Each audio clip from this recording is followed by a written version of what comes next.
এই তুমি সেই রাফি না, যে কিনা 8 বছর আগে ধর্ষণ করার চেষ্টায় জেলে গিয়েছিলে? পিছন থেকে এমন কথা শুনে একটু বিরক্ত হয়ে ঘুরে দেখি আমার পাশের বাসার সেই শফিক চাচা। তারপর একটু মুস্কি হেসে উত্তর দিলাম, হ্যাঁ চাচা, আমি সেই রাফি। কেমন আছেন চাচা?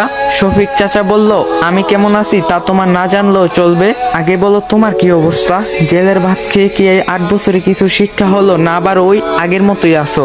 শফিক চাচার এমন কথা শুনে থমকে গেলাম। এই শফিক চাচা আমার এত ভালোবাসতো যে তার বাড়িতে যদি ভালো কিছু রান্না হতো তবে সে আমাকে না দিয়ে খেত না। আর সেই শফিক চাচা আজ আমাকে এমন কথা বলতে পারলো। তারপর আমি মাথা নিচু করে আসি। তারপর শফিক চাচা বলে ওঠে, কিছু বলছো না যে, নাকি জেলে থেকে কান দুইটাতেও শুনতে পাও না? তারপর একটি দীর্ঘ নিঃশ্বাস নিয়ে বললাম, জি চাচা, ভালো আছি, আপনি কেমন আছেন? শফিক চাচা বলল, আমি তো ভালোই আছি। তা কবে জেল থেকে ছাড়া পেলে, নাকি জেল থেকে পালিয়েছো? শফিক চাচার এমন কথা শুনে যেন কান্না পাচ্ছে, কিন্তু ধরে রেখেছি। এই সেই শফিক চাচা যে কিনা আমার বন্ধুর চেয়ে কোনো অংশে কম ছিল না, এমনকি মাঝে মাঝে আমার সাথে মাঠে গিয়ে খেলতো। আমার একটু শরীর খারাপ হলে নিজে অফিস না গিয়ে আমার সাথে থাকতো। সবসময় নিজের আপন ছেলের মতো ভালোবাসতো। তিনি আমাদের এলাকার একজন গণ্যমান্য মানুষ ছিলেন, আর তিনি আমারে সবচেয়ে বেশি ভালোবাসতেন, যেটা বলার বাইরে। আর তিনি এই 8 বছরে এত পরিবর্তন হয়ে গেল, এক মিথ্যা মামলায় কিনা আমাকে পুরো পৃথিবীর কাছে বিশাল এক অপরাধী বানিয়ে দিল।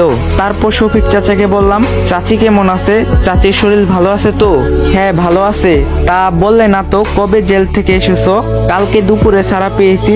ও তা ভালো, এখন অন্তত ভালো হয়ে যাও, নাকি আবার আগের মতোই ওসব করবে?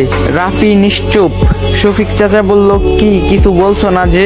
রাফি বলল, শফিক চাচা, আপনার মেয়ে ইভা ভালো আছে তো? এই কথা বলার পর শফিক চাচা যেই কথা বলল তা শুনে আমি ভীষণ অবাক হয়ে যাই। তিনি বললেন, কেন, একবার নিজের মামাতো বোনের সাথে হয়নি, এবার আমার মেয়ের দিকে কোন নজর দিচ্ছিস? আমি শুধু অবাক হয়ে থাকলাম, যে শফিক চাচার মেয়েকে আমি নিজের বোনের চোখে দেখি, আজ কিনা শফিক চাচা এমন কথা বলতে পারলো। আমি শুধু নীরবে সব শুনলাম, আর নিজের চোখের পানি ধরে রাখতে পারলাম না। চোখ থেকে 2 ফোঁটা পানি বের হয়ে আসলো। তারপর শফিক চাচা বলে ওঠে, তোমাকে আমি এত ভালোবাসতাম, এত তোমাকে ভালো জানতাম, আর তুমি এই প্রতিদান দিলে। তখন আমি কান্নার স্বরে বললাম, চাচা বিশ্বাস করেন, আমি এসব কিছুই করিনি, আমাকে ফাঁসানো হয়েছে। শফিক চাচা বলল, ব্যাস অনেক হয়েছে, তুমি কিছু না করলে তো তোমাকে ফাঁসিয়ে অনেক বড় কাজ করা হয়ে যাবে। তোমার এসব কথা আমি আর শুনতে চাই না। তারপর আমি নিজের মতো করে চুপ থাকি। তারপর আবার শফিক চাচা বলে ওঠে, তা কোথায় থাকবে শুনি? তোমার বাবা মা তো আর তোমায় তাদের সাথে থাকতে দিবে না।